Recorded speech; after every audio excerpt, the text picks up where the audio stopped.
아침 저녁이 좀 제법 선선해졌죠. 여러분 건강한 모습으로 뵙게 돼서 반갑습니다. 지난 주 중에 저희 교회가 속한 교단의 총회가 전북 익산 이리 신광교회에서 있었습니다. 매년 가을이 되면 전국에 있는 교회 대표들이 모여서 교회의 중요한 일들을 결정하는 일이 매년 총회 때 있습니다. 이번 총회에 결정된 많은 일들이 있는데 그중에 좀 우리가 알고 기도해야 될 몇 가지가 있어서 소개해 드립니다. 중요한 것도 있고 그렇지 않은 것도 있어요.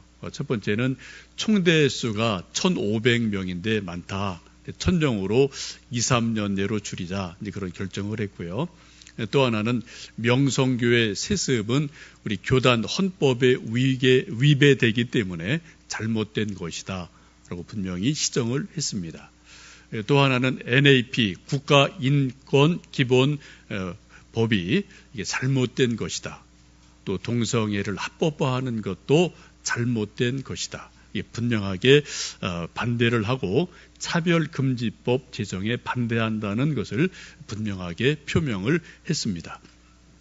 또 동성애를 지지하는 사람들은 신학생이 될 수 없고 목회자가 될 수도 없다. 라는 것을 분명하게 못을 박았고 또 이런 것을 지지하는 퀴어 신학이라는 것이 있는데 이것도 이단이다, 이단성이 있다라고 결정을 했습니다.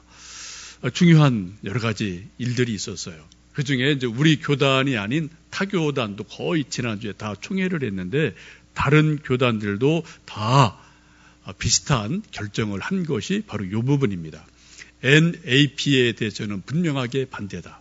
차별금지법 제정 반대다. 순교자적인 각오로 우리는 반대한다. 이런 결의를 했고요. 또 하나는 동성애에 대해서도 이단이다. 그런 것을 신학을 주장하는 것도 이단이다라는 것을 많은 교단 총회에서 결의를 했습니다. 총회에서 이런 것을 결정한다는 것은 그 시대에 여러 가지 복잡한 문제가 옛날은 옛날대로 있고 지금은 지금대로 있고 또 내년은 내년대로 있어요. 계속 세상은 변합니다. 변화되는 세상, 수많은 문제들에 대해서 기도하는 사람들, 목사들, 장로들, 교수들, 전문가들이 계속 몇 년간 그런 것을 심도 깊게 연구하고 논의하고 하나의 성경을 근거로 해서 교회가 세상에 대해서 답을 주는 거예요. 세상은 이러이러한데 우리는 성경을 믿는 우리는 하나님 믿는 우리는 이렇게 답을 가지고 있다라고 의견을 표명하는 것이 총회의 결정 사항들입니다. 그러므로 우리 하나님 믿는 사람들은 총회에서 결정된 사항들의 의미를 나름대로 영적으로 깊이 생각해 보셔야만 합니다. 본문 우리가 함께 읽었던 고린도 전서 3장은 사도 바울이 고린도 교회에 보낸 편지입니다. 제가 지난번 한번 말씀드린 것이 있는데요. 성경이 무엇입니까? 하나님의 변치 않는 진리의 말씀이죠. 이 엄청나게 방대한 성경 말씀을 딱 두 가지로 요약했습니다. 하나는 하나님이 누구시냐? 신론이 있습니다. 또 하나 반대편은 인간이 누구냐? 인간이 뭐냐? 인간론이 있어요. 이 두 가지가 성경의 중요한 두 가지 축입니다. 그 사이에 수많은 말씀들이 있게 됩니다. 오늘 함께 읽으셨던 고린도 전서 3장 16절 말씀 보시면 사람이 누구냐? 라는 거에 대한 사도 바울의 답, 성경의 답이 분명하게 있습니다. 우리 한번 3장 16절, 17절 말씀을 함께 읽습니다. 너희는 너희가 하나님의 성전인 것과 하나님의 성령이 너희 안에 계시는 것을 알지 못하느냐.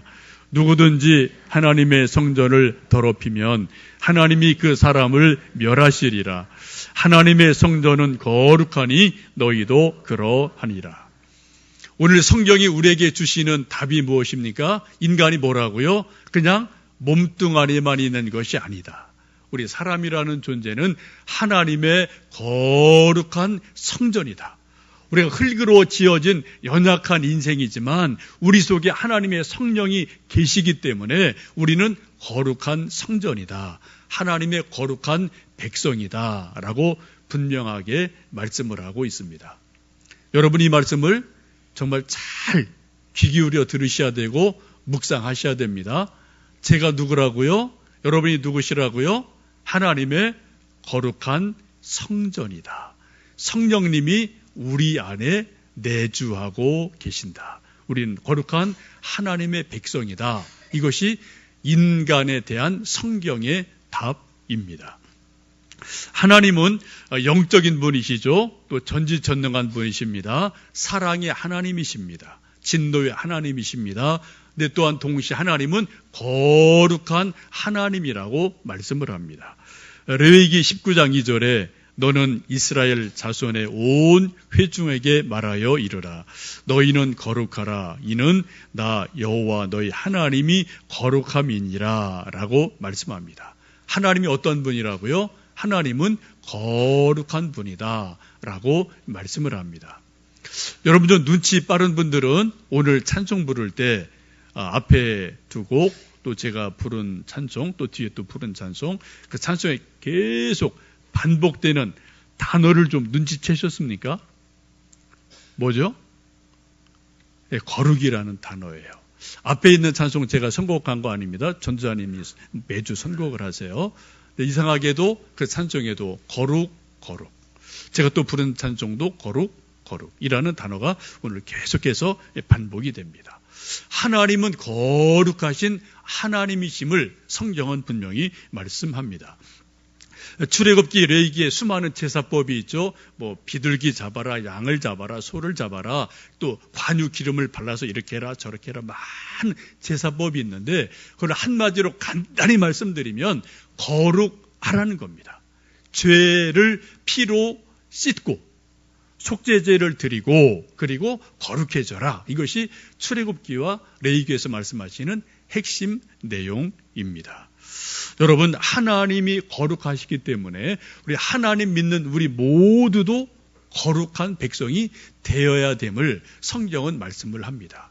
곧 하나님 믿는다는 것은 우리가 죄악이 가득한 이 세상에 살지만 어떻게 하든 우리가 거룩한 백성이 되려고 애를 쓰고 몸부림을 치는 것이 우리 믿음 생활이거든요. 조금 더 하나님을 닮아서 거룩한 성품으로, 거룩한 인격으로, 거룩한 사람으로 자꾸 만들어져 가는 것이 우리 믿음 생활의 성장이고 성숙이기도 합니다. 요한계시록 22장 11절에 이런 말씀이 있습니다. 불의를 행하는 자는 그대로 불의를 행하고 더러운 자는 그대로 더럽고 의로운 자는 그대로 의를 행하고 거룩한 자는 그대로 거룩하게 하라. 여러분 요한계시록 22장은 성경의 마지막 장입니다. 성경의 마지막 총 결론이 요한계시록 22장에 나오게 돼 있어요. 그 22장에서 뭐라고 말씀합니까? 인간을 네 종류로 구분을 합니다. 어떻게 해요? 불의한 자, 더러운 자, 의로운 자, 거룩한 자. 이 세상의 모든 인간들을 하나님이 마지막 때에 딱 분류를 해보니까 두 가지. 하나는 더러운 자, 불의한 자. 하나는 거룩한 자, 의로운 자. 딱 두 가지로 분류가 돼요. 한쪽은 거룩한 백성은 천국으로 갑니다. 불의한 자들은 지옥으로 가게 됩니다. 이것이 요한계시록 성경의 마지막 결론입니다. 여러분, 우리가 장차 가야 될 천국이 어떠한 곳이라고요? 거룩한 하나님이 계시는 곳이에요. 천국은 하나님의 거룩하심이 100% 완벽하게 실현되는 곳이 천국입니다. 거기 거룩한 하나님이 계셔요. 거기 또 우리 구주 예수님이 계십니다. 구원받은 거룩한 백성들이 천국에서 살게 됩니다. 그래서 그곳에는 오직 거룩함만이 있게 됩니다. 계시록을 보시면 천사들이, 장로들이, 성도들이 자기가 받은 면류관을 다 벗어서 어떻게 한다고요? 주님 앞에 내어드리고 거룩하다, 거룩하다, 거룩하시도다 라고 하나님의 거룩함을 찬송하는 데가 바로 천국이라고 성경은 말씀을 하고 있습니다. 여러분 좋아하시는 찬송 중에 242장이 있는데 여러분 아시는 분은 제가 좀 1절 부를 테니까 같이 불러주셔도 좋겠어요. 황무지가 장미꽃같이 피는 것을 볼 때에 구속함에 노래 부르며 거룩한 길 다니리. 거기 거룩한 그 길에 검은 구름 없으니 낮과 같이 맑고 밝은 거룩한 길 다니리. 여러분 천국이 어떤 곳이라고요? 거룩한 길을 다니는 곳이 천국이에요. 왜요? 거기는 거룩한 하나님이 계십니다. 구원받은 거룩한 백성들이 있기 때문에 천국의 모든 길은 거룩한 길이다. 거룩한 길이다. 라고 찬송이 말씀하고 요한계시록이 말씀하고 있습니다. 우리가 천국에서 거룩한 길을 걸으려면은 이 세상에 사는 동안 거룩한 길을 걷는 연습을 많이 하셔야 돼요. 영적 훈련을 많이 하셔야 됩니다. 신앙 훈련을 많이 하셔야 됩니다. 그 가장 좋은 것이 바로 예배 드리는 거예요. 여러분 집에서 걸어오시든 차를 타고 오시든 예배 드리러 오시는 그 걸음은 거룩한 걸음임에 틀림이 없어요. 우리가 또 집에서 성경 읽고 또한 찬송 부르고 겸손하게 고개 숙이고 기도하는 것도 거룩한 연습을 하는 겁니다. 우리가 교회에서 찬양대를 하고 주방을 섬기고 기도하고 설거지하고 일절 수고하는 것도 다 거룩함을 연습하는 일임에 틀림이 없어요. 우리가 또 함께 순모임 모여서 함께 말씀을 나누고 함께 서로 축복하고 기도하는 것도 서로 거룩해집시다. 서로 격려해주는 중요한 일임에 틀림이 없습니다. 앞으로 우리 교회도 계속해서 성경 공부하고 제자 훈련하고 할 일이 계속 어느 교회나 있죠. 우리 교회도 계속 해야 되는데 그 모든 것들이 결국은 뭐예요? 거룩을 연습하는 일이라는 거죠. 여러분 거룩을 연습하는 것은 되게 힘듭니다. 아주 힘들어요. 그런데 거룩이 무너져 내리는 것은 한 방에 무너집니다. 한번 삐걱하며 한번 죄 지으면은 딱 무너져 버리고 말아요. 우리 남자분들 혹은 또 우리 여자분들 중에 가끔 다이어트를 하시는 분들이 있죠. 그래서 한 2달, 3달, 길게 6달, 무슨 다이어트법, 무슨 다이어트법, 다 방법이 있어서 어떤 분은 3달, 5달 채소만 먹어요. 어떤 분은 과일만 먹어요. 어떤 분은 달걀만 먹어요. 달걀 질리지 않나 모르겠어요. 그죠? 또 어떤 분은 그냥 또 고기만 먹어요. 하여튼 나름대로 어떤 다이어트법이 있습니다. 그렇게 해서 몇 달 애를 쓰고 수고하고 훈련을 해서 몸을 날씬하게 이쁘게 잘 만들었습니다. 근데 친구들 동창회에서 야 우리 좀 여행 가자. 그래서 2박 3일, 3박 4일 저쪽 좋은 데로 또 외국으로 잠깐 며칠간 여행 갈 때가 종종 있게 되죠. 그때 친구들이 권합니다. 맛있는 아이스크림 먹고 이것도 맛있어 자꾸 권해요. 안 먹어 하다가 한번 딱 먹어보니까 어때요? 세상에 이렇게 맛있는 아이스크림이 없어요. 그죠? 세상에 이렇게 맛있는 음식이 없죠. 또 여행지 가면 다 또 맛있는 데를 찾아가니까요. 몇 달간 굶주렸던 몸이 본능적으로 반응을 하고 폭발합니다. 마치 복수하는 것처럼 막 그냥 그죠? 이것저것 음식을 가리지 않고 먹게 되면은 그동안 몇 달간 훈련했던 것들이 며칠 만에 와르르 다 무너지는 일들이 있습니다. 도로함이 타비리 된 일들이 종종 있죠. 여러분 우리 거룩도 그렇지 않을까요? 나름대로 애를 쓰고 수고했는데 어떤 죄, 어떤 또 실수 때문에 우리의 거룩이 한 번에 무너져 내리는 일들이 종종 있습니다. 우리 사람들의 거룩함을 깨뜨리는 것은 이 세상에 아주 많습니다. 정말 많아요. 그 중에 중요한 것 중에 하나가 동성애입니다. 하나님은 남자와 여자를 창조하셨어요. 그리고 부모를 떠나서 둘이 한 몸이 되어서 사랑하고 서로 가정을 이루고 사랑하고 자녀를 낳고 복을 받아라. 이 하나님의 창조 질서입니다. 하나님이 주시는 놀라운 은혜예요. 그러한 것을 잘 기록한 말씀이 시편 127편, 128편의 말씀이 바로 그 말씀입니다. 여호와를 경외하는 자는 이와 같이 복을 얻으리로다 라고 말씀하시면서 일터에서, 가정에서 여러 가지 복을 주신다라고 하나님이 약속을 하고 계시죠. 그런데 타락한 인간들 중에 몇몇 사람들은 하나님이 지으신 남자와 여자가 결혼하여 가정 이루는 것을 거부하고 남자가 남자가, 여자가 여자와 같이 결혼하고 가정 이루고 이것도 좋습니다. 이게 더 좋습니다. 라고 말하는 사람들이 옛날에도 있었고 지금도 있다는 거예요. 창세기에 보면은 소돔 고모라가 그런 시대고 그런 땅이었습니다. 로마서 1장에 보시면 이런 말씀이 있죠. 그와 같이 남자들도 순리대로 여자 쓰기를 버리고 서로 향하여 음욕이 부릴 듯하며 남자가 남자와 더불어 부끄러운 일을 행하여 그들의 그릇 때문에 상당한 보응을 그들이 받았느니라. 사도 바울 시대 2000년 전에도 남자와 남자가, 여자와 여자가 부끄러운 일을 서로 행하는 일들이 있었다라고 말씀합니다. 여기 남자가 남자와 더불어 부끄러운 일을 행했다는 것을 요즘 우리 표현으로 말하면 동성애했다, 동성애 결혼했다, 그 말씀이에요. 여러분, 동성 결혼이라는 게 뭡니까? 조금 표현이 그렇습니다만 학문 성교하는 거를 우리는 동성애 한다고 일반적으로 말을 합니다. 여러분, 상상이 잘 안 되죠? 근데 이런 것들이 옛날에도 있었고 지금도 있고 앞으로도 있어요.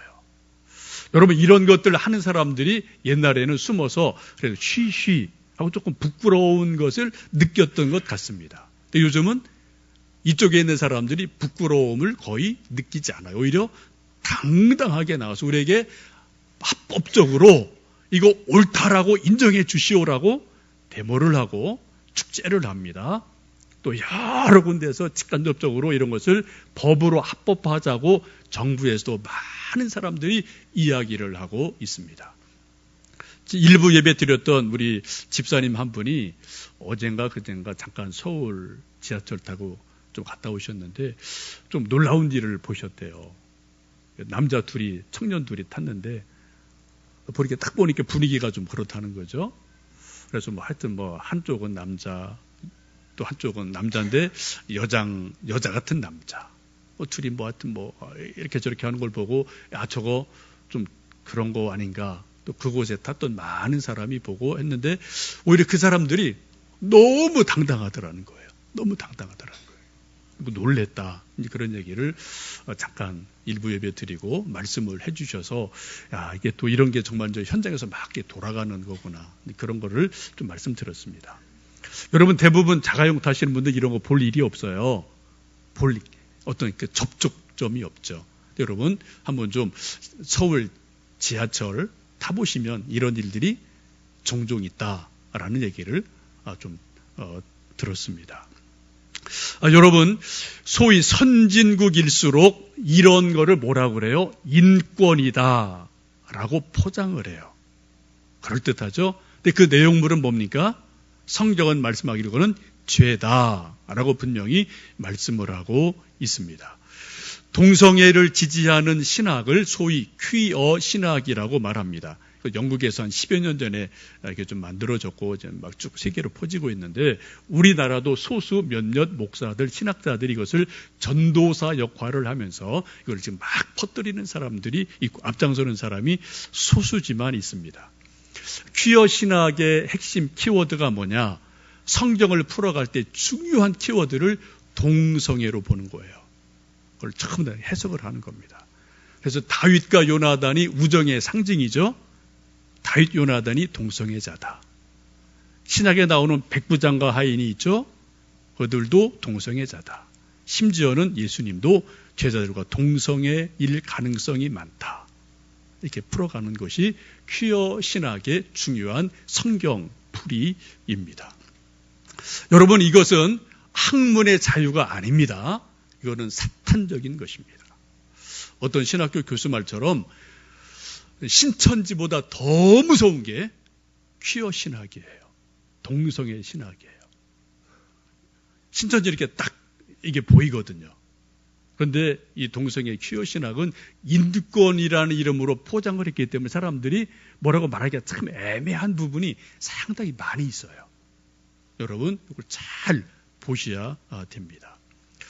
혹시 여러분 주변에 그런 교회, 그런 목사가 있을지도 모르겠습니다. 저도 동기 목사들 단톡방이 100여 명 있어서 뭐 이런저런 소식 또 이야기할 때가 있어요. 저도 가끔 뭐 올리고 뭐 누가 또 올리고 그러는데 이런 문제가 좀 이슈가 되면 좀 누가 글을 올리고 하면 찬반 논쟁이 우리 단톡방에 있습니다. 근데 많은 우리 동기 목사들도요. 그거는 정치 문제니까 얘기하지 맙시다. 인권 문제니까 얘기하지 맙시다. 그런 사람 꽤 있어요. 제가 노예나 시찰에 가면 저보다 많은 후배들이 있죠. 제가 이런 얘기 가끔 꺼낼 때 있어요. 근데 분위기 싸합니다. 제가 말하기 좀 어려워요. 여러분, 그런 신학자들이, 그런 목사들이 애매모호한 입장을 취하는 사람들이 의외로 여러분 주변에 많습니다. 조심하셔야 돼요. 여러분 만에 하나 여러분의 어린 자녀들이 사립 유치원을 가고 사립 초등 중학교를 갈 때 거기 선생님 중에 동성애를 지지하는 선생님이 있는 학교 여러분 자녀 보내시겠습니까? 아신다면 보내시겠어요? 안 보내시겠죠? 마찬가지입니다. 만약에 여러분이나 여러분의 자녀들이 불가피하게 어떻게 새로운 교회를 가게 될 일이 있을 수 있어요. 그때 목사나 교회가 이런 것에 대해서 분명한 입장이 없는 교회를 가게 되면 여러분 자신이나 여러분 자녀들이 알게 모르게 오히려 교회 속에서 그런 것에 물들 수도 있는 가능성이 많은 시대를 우리 지금 살아가고 있습니다. 여러분 선악과의 특징이 무엇입니까? 선악과는 먹음직스러워요. 그럴듯해요. 지혜롭게 할 만큼 탐스러워요. 그래서 아담과 이브가 따먹었습니다. 그 결과는 독, 사고하고 죽음이었습니다. 어떤 신학 교수가 그런 글을 썼는데 동의를 합니다. 신천지에 끌려가는 사람은 되게 단순한 사람들이 많이 간다. 근데 퀴어 신학 쪽에 끌려가는 사람은 되게 지적인 사람들이 많이 끌려간다. 그런 어떤 글을 쓴 걸 제가 본 적이 있어요. 동의가 되더라고요. 나 지식인이야. 나 좀 알아. 이런 사람들이 새로운 학설, 새로운 지식에 끌려갈 가능성이 아주 많다는 것을 지적했습니다. 문제는 우리 정부에 있는 많은 중요한 사람들이 이런 것을 동의하는 사람이 많다는 거죠. 국가인권위원장, 군인권센터장, 헌법재판관 후보 3사람 중에 지금 2사람이 동성애 지지자입니다. 국회의원 많은 사람, 장관 후보자, 서울시장 뭐 등등등 중요한 포지션에 있는 사람들이 다 동성애 찬성하는 사람들이고 법으로 합시다를 주장하는 사람이 아주 많다는 거예요.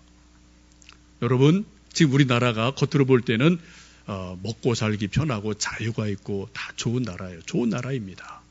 이건 영적인 문제예요. 지금 저는 정치 문제 얘기하는 거 아닙니다. 저는 성경을 말씀하고 있는 겁니다. 하나님은 분명히 이것을 죄다, 이건 아니다라고 분명히 말씀하고 있어요. 여러분 깨어 기도하셔야 되고 이런 것들이 우리나라에 이것이 옳은 거요, 이것이 좋은 거요라고 법으로 만들어지지 않도록 여러분 기도하시고 여러분 의견 표명하셔야 돼요. 제가 예언합니다. 만약에 이것이 법으로 좋다 하라고 다 이것이 된다면은 하나님의 진노하심이 이 땅에 분명히 임할 겁니다. 어떤 형식이든 하나님의 진노하심이 분명히 임할 거예요. 여러분 우리 사도 바울의 이 말씀을 따라 우리 몸이 거룩한 하나님의 성전인 것을 여러분 기억하시기 바랍니다. 우리 몸이 거룩한 하나님의 성전인 것을 믿고 거룩하게 살려고 애쓰는 사람들의 모습을 23절은 그렇게 말씀하죠. 우리 23절 말씀 읽겠습니다. 너희는 그리스도의 것이요 그리스도는 하나님의 것인지라. 아멘. 우리 몸이 누구 거라고요? 내 거가 아니라는 거예요. 예수님의 것이고 예수님은 하나님의 것이다. 결국은 내 몸인데 내 마음대로 해서는 안 된다. 하나님 말씀을 따라 살아라 라고 말씀하고 있죠. 우리 시간도 내 거 아닙니다. 물질도 내 거 아닙니다. 지식도 내 거 아닙니다. 우리 생명 자체가 내 거가 아니에요. 그죠? 우리는 잠깐 소유하고 관리하는 그런 청지기에 불과합니다. 소유자는 하나님이셔요. 그래서 오늘 말씀하기를 우리 모두는 하나님의 것이다 라고 말씀합니다. 이 말씀은 웃지마라 간조라는 사람이 크게 영향을 받고 평생 묵상했던 말씀이 바로 고린도전서 3장 21절, 22절, 23절 이 세 말씀을 그의 인생의 좌우명으로 삼게 됩니다. 제가 지난주에 삿포로 얘기 잠깐 말씀드렸고요. 또 이제 홋카이도 얘기 말씀드렸는데 제가 클라크 교수 얘기했습니다. 사진 하나 좀 보여드리겠습니다. 제가 몇 년 전에 갔을 때 하여튼 홋카이도 대학에 있는 저 흉상을 일부러 2번, 3번 제가 일부러 찾아갔어요. 사실 간 것도 저거 보러 간 겁니다. 여러분 삿포로 가시면은 삿포로 우동만 드시면 안 돼요. 저거 보셔야 진짜 보는 겁니다. 그것도 시내 가면 저쪽에 많은 자료들이 있는데 저 사진은 왼쪽에 있는 분이 우찌무라 간조입니다. 그 옆에 있는 두 사람은 우찌무라 간조의 신앙적인 제자들이에요. 또 시내 곳곳에 저런 흔적 사진이 아주 많습니다. 우찌무라 간조가 이제 클라크 교수 또 선배들로부터 신앙의 영향을 받고 예수님 잘 믿는 사람이 되죠. 그리고 제자 훈련을 하고 성경 공부를 아주 많이 했습니다. 우찌무라 간조가 살았던 그 시대는 우리나라 역사로 보면은 일제 강점기에 해당되는 그 시대예요. 또 만주사변이 막 일어날 그때입니다. 그때 하나님을 잘 믿는 이 우찌무라 간조가 일본 정부에 대해서 항의합니다. 이거는 전쟁은 잘못된 것입니다. 아무리 천황이라도 전쟁 잘못된 겁니다. 전쟁하지 않아야 됩니다. 계속하면은 하나님이 불벼락을 내리실 겁니다. 예언을 합니다. 국가에서 매국노라고 지탄을 받죠. 공직생활 못합니다. 엄청나게 탄압을 받고 공핍한 생활을 해요. 그래도 성경 말씀 붙들고 계속 하나님 붙들고 거룩하게 살려고 애를 쓰고 제자 훈련을 하고 성경 공부를 계속합니다. 나중에 여러분 아시는 것처럼 1945년 8월 히로시마에 불벼락이 떨어집니다. 그리고 일본이 항복을 합니다. 그때 많은 일본 사람들이 우찌무라 간조 예언이 이거구나 라고 알고 그를 예언자로 인정하는 그런 놀라운 변화들이 오랜 탄압 후에 일어나게 되죠. 이때 이 우찌무라 간조가 어려운 생활하면서도 말씀을 붙들고 거룩하게 살려고 애를 쓰면서 성경 공부를 엄청나게 열심히 많이 했어요.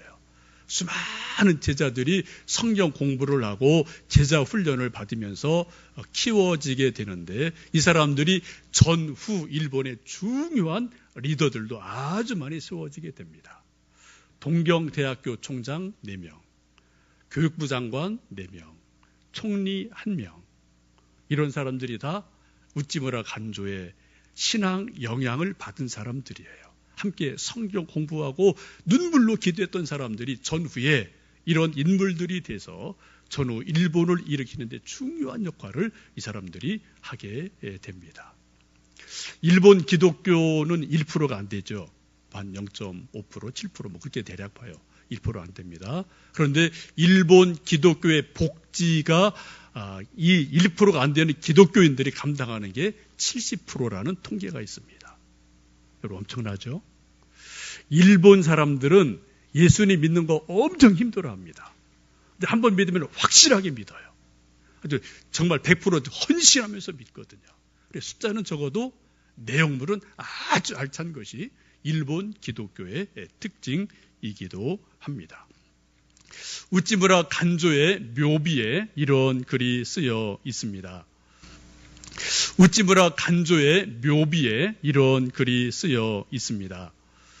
내천감사 묘라는 거죠. 거기 영어로 써 있고 또 앞에는 일본어로 써 있는데 I for Japan, Japan for world, world for Christ, everything for God. 이거는 그런 뜻이죠. 나는 조국 일본을 위하여, 조국 일본은 세계를 위하여, 세계는 그리스도를 위하여, 모든 것은 하나님을 위하여 라는 뜻을 가지고 있습니다.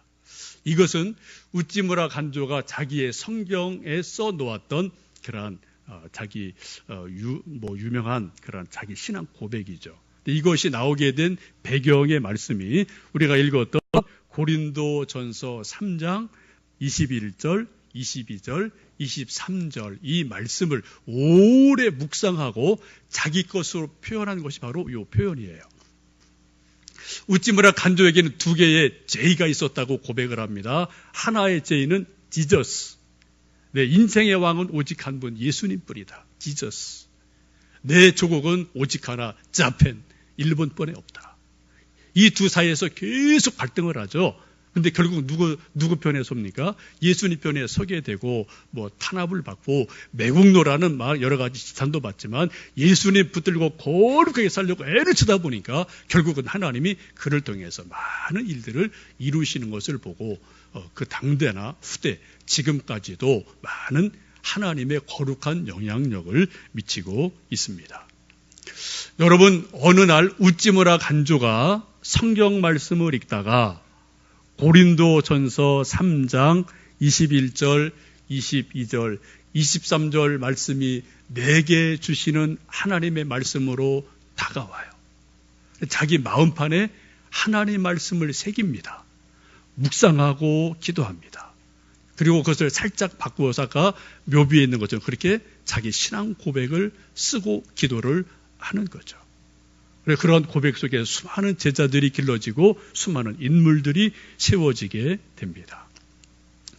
저도 여러분도 언젠가 다 이 세상을 떠날 날이 있을 겁니다. 그때 묘비명을 저도 뭔가 쓰겠고 여러분도 쓰겠죠. 여러분 만약 여러분의 아들, 딸이 여러분 돌아가시기 전에 아버지 돌아가시면 묘비명에 뭐라고 써드릴까요? 쓰실 준비 됐습니까? 무슨 성경 구절 쓰면 좋을까요? 라고 혹 묻는다면 아들아, 딸아, 내 묘비명에 요 성경 구절 꼭 써다오. 그런 성경 구절이 있으신가요? 여러분 고민하셔야 돼요. 그거 딱 잡으셔야 됩니다. 그리고 언젠가는 아들, 딸에게 내가 하나님 말씀을 이렇게 받았다. 내 마음판에 새긴 거다. 내 묘비명에도 이 성경 구절을 써다오. 라고 여러분 말할 수 있는 성경 구절이 말씀이 있으셔야 됩니다. 하나님의 말씀은 살아있고 운동력이 있습니다. 하나님 말씀은 로고스라고 하죠. 요한복음 1장 1절에 태초에 말씀이 계시니라. 그 말씀이 육신이 되어서 우리에게 오셨다. 그분이 예수님이셔요. 성경은 기록된 성경 말씀입니다. 우리가 성경 읽다가 우리가 어느 순간 어떤 말씀이 내 마음판에 딱 새겨지는 일이 있어요. 그게 우리 믿음의 견고한 기초가 됩니다. 그래서 붙들고 신앙생활을 하다가 우리가 죽을 때 우리 묘비명에 어떤 그 성경 규절이 쓰여진다면 또 그것이 어떻게 해요? 우리 아들, 딸들이 그 성경 구절을 볼 때마다 우리 아버지가 우리 어머니가 이 말씀 붙들고 그렇게 애를 썼구나. 그렇게 거룩한 삶을 살려고 애를 썼구나. 그것을 보고 또 신앙의 유산이 물러갈 줄로 믿습니다. 여러분, 우리가 살고 있는 이 세상은 그렇게 만만하지 않습니다. 돈 버는 것도 만만하지 않지만요. 더 만만하지 않은 것은 믿음 가지고 산다는 것, 거룩하게 산다는 것이 정말 만만하지 않아요. 점점 더 그렇습니다. 하나님 우리를 거룩한 백성이다 라고 말씀합니다. 거룩해지는 유일한 길은 하나님 말씀을 붙들고 씨름하는 것밖에 없어요. 기도하고 몸부림치는 것밖에 없습니다. 우리 모두 이 세상을 거룩하게 살아가셔서 훗날 하나님 나라 갔을 때 우리 모두 다 거룩한 길을 걸어가는 은혜가 있기를 주님의 이름으로 축복합니다.